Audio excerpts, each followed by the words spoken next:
I'd like to introduce Molly Shoemaker, who will sing the national anthem for us. Molly?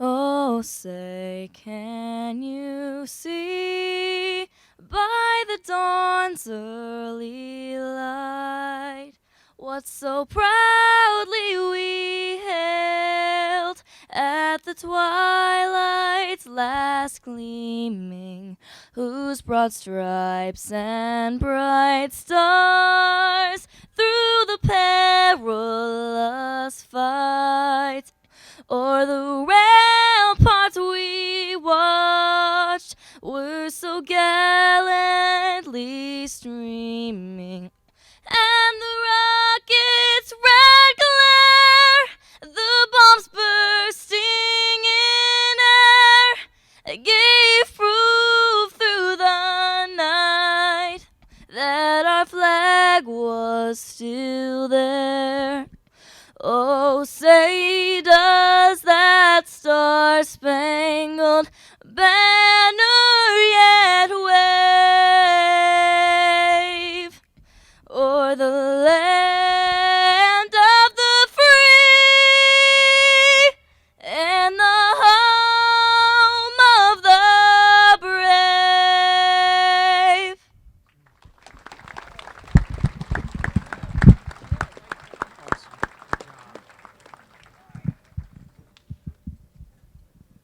Thank you, Molly. That was spectacular.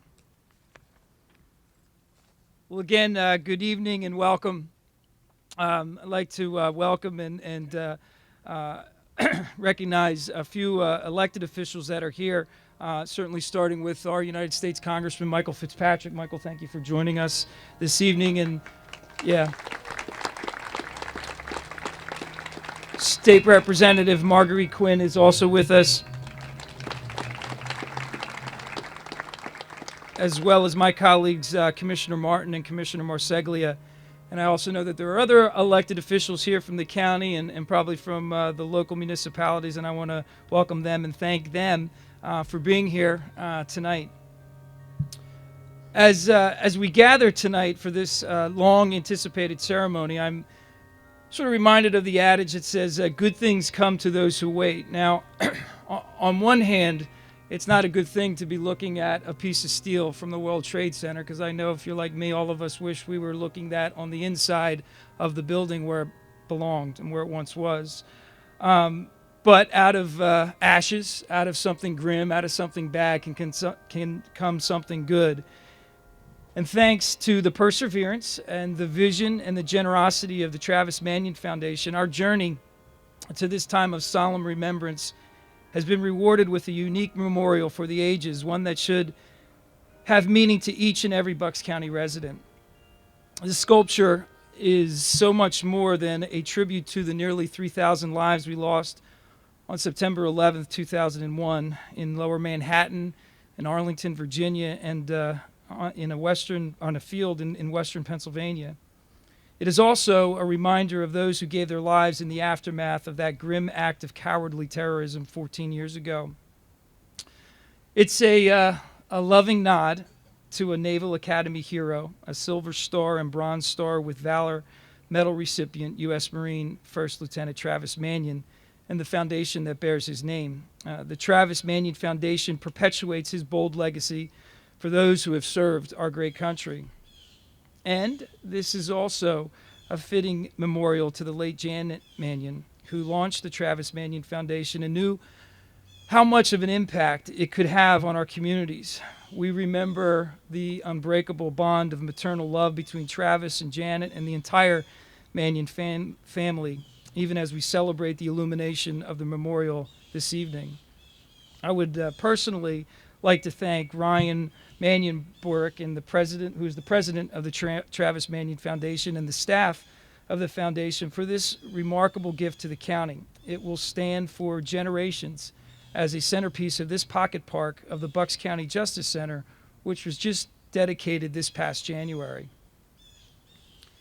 The words renew, resolve, remember, etched on the side of this memorial represent our feelings as a nation today. They underscore our commitment to those we have lost and those they left behind who continue to grieve. And they also remind us that we need to be strong in the present as well as in the future. The first time we saw the magnificence of this World Trade Center beam was on Memorial Day 2011. I won't forget that day. It was parked on a flatbed truck right up on Court Street, just on the other side of the Memorial Courtyard. Janet and Tom helped us kick off that holiday weekend with a brief ceremony as we all stood atop of that truck. They spoke of their vision to turn it into a stunning memorial for the residents of Bucks County and visitors to Doylestown. And so for the next 4 years, this 2-ton steel beam from the World Trade Center was stored in a warehouse where it waited to be renewed by an artist and a sculptor and waited for a home alongside this scenic walkway. We are pleased to welcome it in this way, and I'd like to thank our General Services staff and for their work and effort to help facilitate this, and also to the artist, the sculptor, the judges, the committee, all of those that were involved. Many meetings, a lot of labor that went behind this to get us to this point to be able to be here this evening. It was fitting that the beam's journey here to 100 North Main Street stopped at the former Courthouse Memorial Courtyard, because it was there on a cold December 5th, 2008, that the Manion family accepted Travis's Silver Star and Bronze Star with Valor medals during a formal ceremony. The Hometown Heroes banners that we have up in the courtyard of men and women who lost their lives, who paid the ultimate price and made the ultimate sacrifice during the War on Terror, also receive another well-deserved remembrance here through this memorial. So on behalf of my colleagues, Commissioner Martin and Commissioner Marseglia, I am honored to help dedicate this memorial today. I congratulate the Travis Manion Foundation on this accomplishment while offering our deep gratitude as well. It has indeed been well worth the wait. Thank you for being here tonight. God bless you, and God bless America.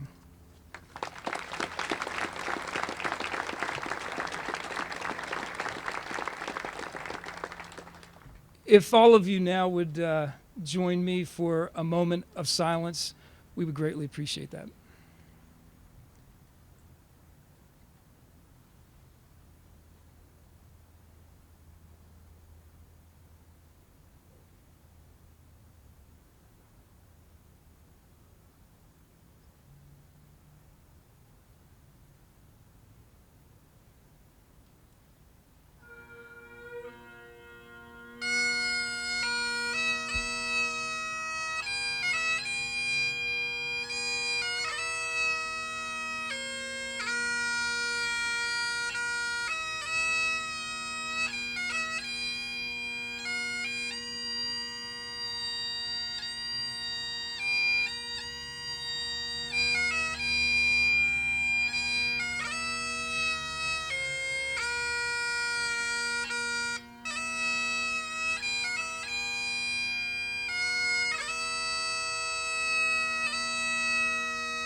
Thank you. That was Del Campbell, who's a member of the American Legion Post 210. Thank you, Del.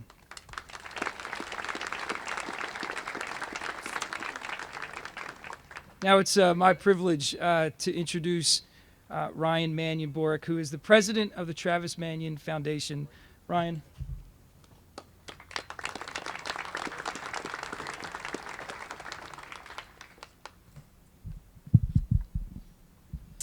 Thank you, Commissioner Lockery, and good evening, everyone.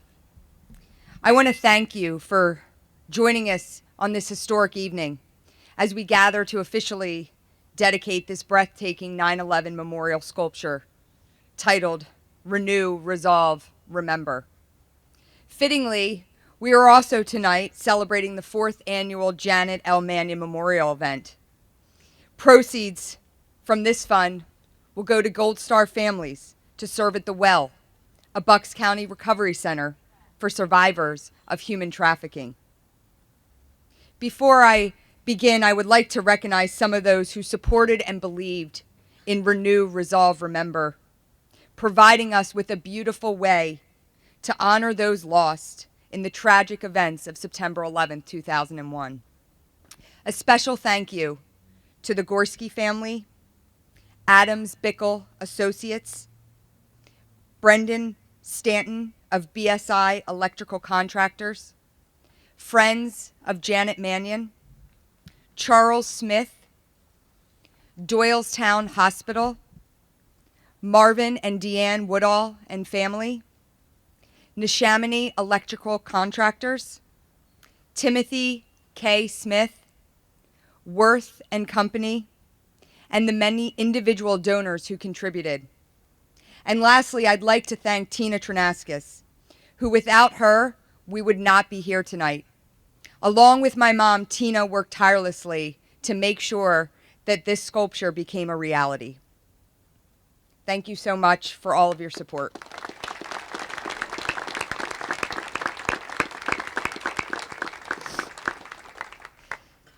A little background for those that may not know, this project began 5 years ago after my late mother and the founder of the Travis Manion Foundation, Janet Manion, read a newspaper article detailing the available artifacts from the World Trade Center.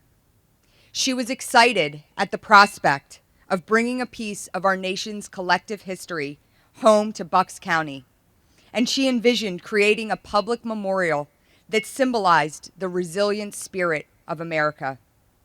My mother was personally committed to ensuring that our country and our communities would never forget the tragedy of 9/11, and I'm proud to say that this memorial has accomplished that. Prior to his second deployment to Iraq, my brother, Marine First Lieutenant Travis Manion, visited the New York Fire Department Rescue Company 1, which lost more than half its members in the attack on September 11th. During that visit, one of the firefighters gave Travis a hat with the words on the back saying 9/11, never forget. When Travis returned home from that visit, he gave the cap to my dad, and he pointed to the words on the back, never forget. My brother told my dad that this is what they were fighting for, and to wear this hat while he was gone.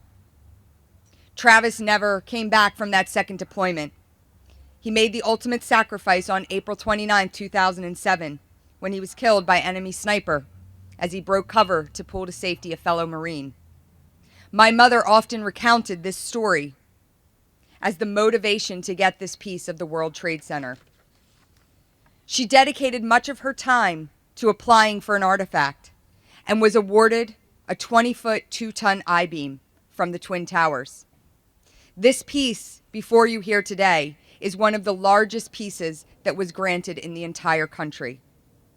When the beam was delivered, the Travis Manion Foundation donated it to the County of Bucks in hopes of erecting a fitting monument for the entire community to observe. I'm honored to be here this evening to see my mother's dream come to fruition, and I know that she would be overjoyed to see this beautiful monument, which will be shared for generations to come. The events of September 11th affected the lives of so many people across this great nation. All of us can think of exactly where we were on that fateful day. And as I look back, I specifically think about how that day impacted my brother Travis, and in turn, set in motion how we honor our fallen heroes through the Travis Manion Foundation. The words on the back of the hat that Travis gave my father, never forget, are the reason that we are all here tonight. To really share the magnitude of this memorial, I'd like to bring to the podium someone who lived through the events of September 11th firsthand. He is currently assigned to the Fire Department of the New York Special Operations Command and a member of the FDNY VSW Post and the FDNY Marine Corps Association. Along with these honors, he is also the firefighter that my brother visited in New York City that day. Please help me in welcoming Lieutenant Tim Sullivan.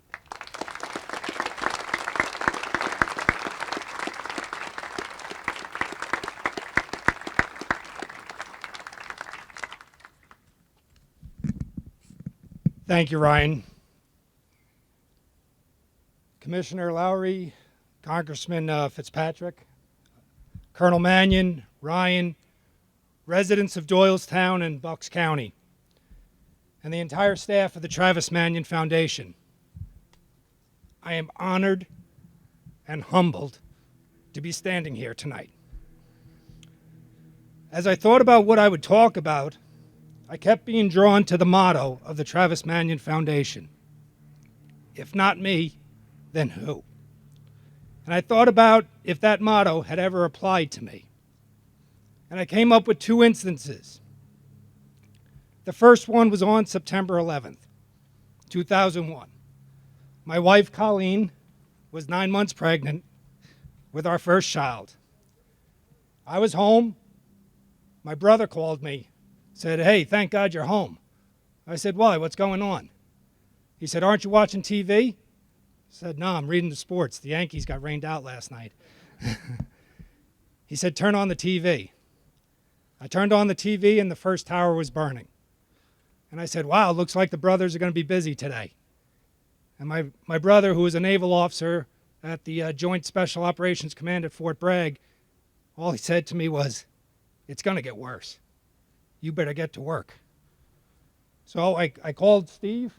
Steve Elliott, Captain Steve Elliott is with me tonight. He's my best friend. I called him. I said, "Steve, there's been a total recall. We got to go to work." And the two of us in separate cars headed in. Along the way, I called and left a message for my wife, who had gone to work as a school teacher, and I left a message saying, "Hey, something's going on in Manhattan. I got to go to work. I'll try and get a hold of you later." When I got to the firehouse, a Lieutenant, Jimmy Fowler, came up to me and said, "Tim, we need a vehicle. We got to get down there." I walked out into the street. I stopped the first thing that was coming. It was a mail truck, a post office truck. We unloaded all the mail. We put 13 firemen in the back of that post office truck, and we commandeered it down to the Trade Center. Along the way, I knew that I hadn't talked to Colleen. We could see in the skyline what was going on. The towers were burning. So I called my friend Jeff. Jeff, we had already asked to be my unborn child's godfather. And I said, "Jeff, if something happens, because firemen are going to die, you got to take care of Colleen." So I go through the day. Obviously, I survived. I got down there after the second tower came down. Around 4 o'clock in the afternoon, somehow I got cell phone for a second. I called Colleen, said I was okay. Came home a couple days later, fell asleep, went back to work for another 24 hours. I believe it was Saturday the 16th of September. It was actually the day President Bush went to the Trade Center, and I came home. And we're sitting there, and Colleen is really pregnant now. And she has a complete and utter freak out on me. And she says, "How could you do that? How could you leave? You never even thought of me." I said, "I did, but I had to go. It's my job." And that's true about all us firefighters and all of us Marines. It's our job. So as she had her freak out and she's screaming and yelling that I didn't think of her, I said, I did think of you." She goes, "What do you mean you thought of me?" I said, "I called Jeff." And all of a sudden she stops and she looks. She goes, "You did what?" I said, "I called Jeff." And she goes, "You were going to leave me with Jeff?" I said, "I'm sorry, Kenny Chesney wasn't available." The second time that if not me, then who applied, I think, to me was in 2004. As everybody knows, the fire department had been decimated. I was asked by Captain Bob Morris to transfer from Ladder 28 in Harlem to Rescue Company 1 in Midtown Manhattan. Even over a couple years, Rescue 1 was still in the process of being restaffed after the losses that we had suffered. When I told Colleen about going to Rescue 1, her question to me was, "How many guys from Rescue 1 responded to 9/11? And I said, 11 of them. She then asked, "How many of them survived?" And my response to her was, "None of them." She wanted to know why I would want to go to a unit that was going to be sent into the most dangerous, most challenging, most crazy situations. And I told her, if not me, then who else is going to do it? I'm ready, I'm willing, and it's something that I think I need to do. I wanted to be part of what was going on in Manhattan. I wanted to be part of rebuilding an elite company, and it was an opportunity that was presented to me. It is because of that transfer from Ladder 28 to Rescue 1 that I am standing here tonight. I was working at Rescue 1 on a Saturday night in the early winter of 2006 when a young Marine officer and a not-so-young Marine officer friend of his came to visit Rescue 1. I don't know how many people have been to Midtown Manhattan, but there's a few tourists around. Visitors to the firehouses, especially in Manhattan, is not an uncommon thing. But when Travis Manion, who I did not know at the time, I did not even catch his name that night, but he came in, I could see that he was a Marine, we made a connection. I'm a former Marine, and instead of giving him my usual 10-cent tour, him and his friend ended up hanging out for several hours. We talked about Travis's upcoming deployment. We talked about the deployment that he had already had. We had talked about a little bit that he had been at the Naval Academy, and it was a good visit. And I talked to him a little bit about what I had gone through in Desert Shield, Desert Storm back in 1990 and 91. He talked to me that he was excited about going, that this second deployment was going to be extremely challenging. And at the end of his visit, because I knew he was probably getting bored talking to me, but that we have a few T-shirts and hats and stuff that we usually try and sell to tourists. But instead, I gave this hat, I gave him a T-shirt and stuff, and I said, good luck to you, Semper Fi, brother. And off into the night he went. That was 2006. Time marches on. Time keeps going. As we sit here today, 14 years later, we say, where did the time go? In December of this past year, Steve Elliott handed me a book. And he says, you should read this book. I said, why should I read this book? He goes, it's a pretty good book. I've been hearing a lot about this. You should read it. So I said, okay. I started reading the book, Brothers Forever. And as I read the book, I'm like, oh, this is very interesting stuff. I said, this is amazing. As I got to a part in the book, and the author writes about his son visiting a firehouse in Manhattan. And I sit there and I go, man, that sounds familiar.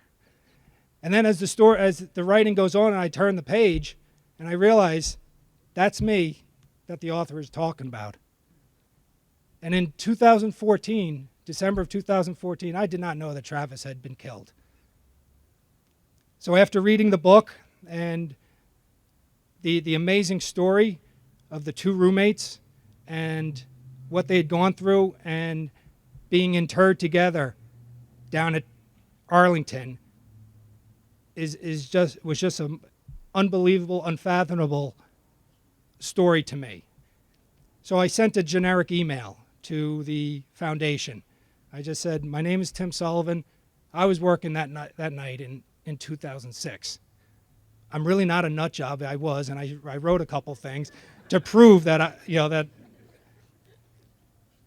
and that was it. I just wanted to say I'm sorry. I did not know, and I'm very sorry. I wanted to express my condolences.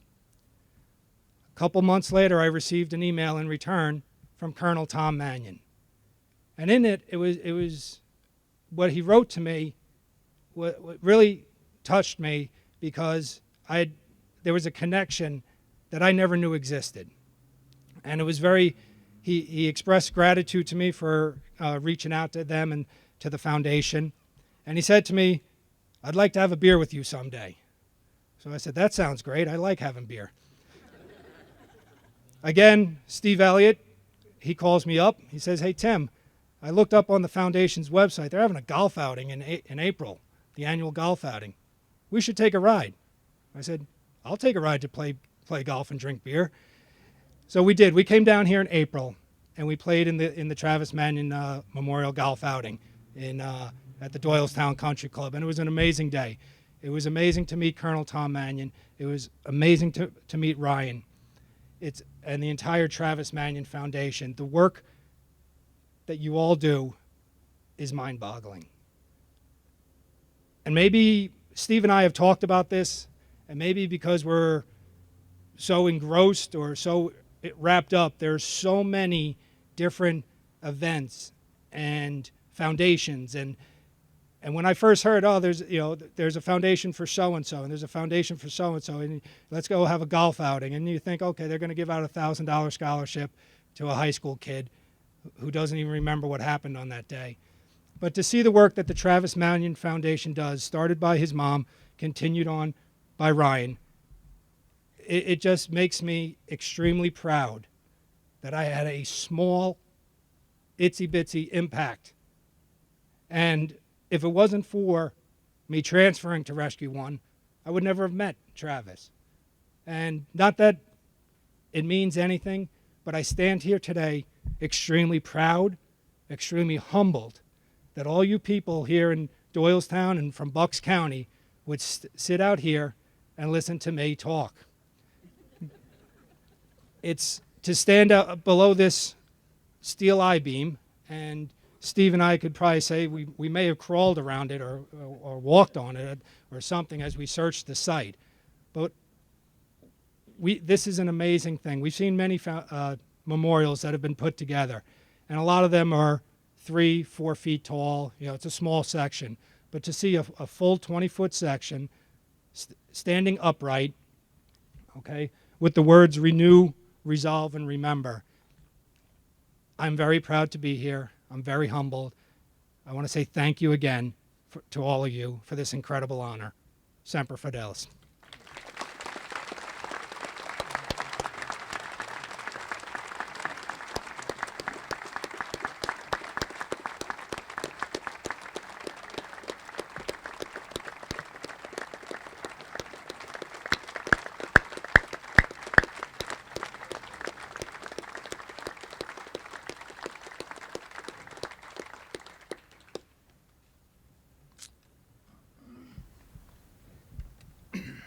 Well, for a minute, I'm going to go off script here because Ryan said I was in charge of the flow of this. But before I do, in a moment, I'm going to invite Ryan and Commissioner Martin and Commissioner Marseglia and Tim up here to cut the ribbon. But here's the off-script part that's not in the agenda.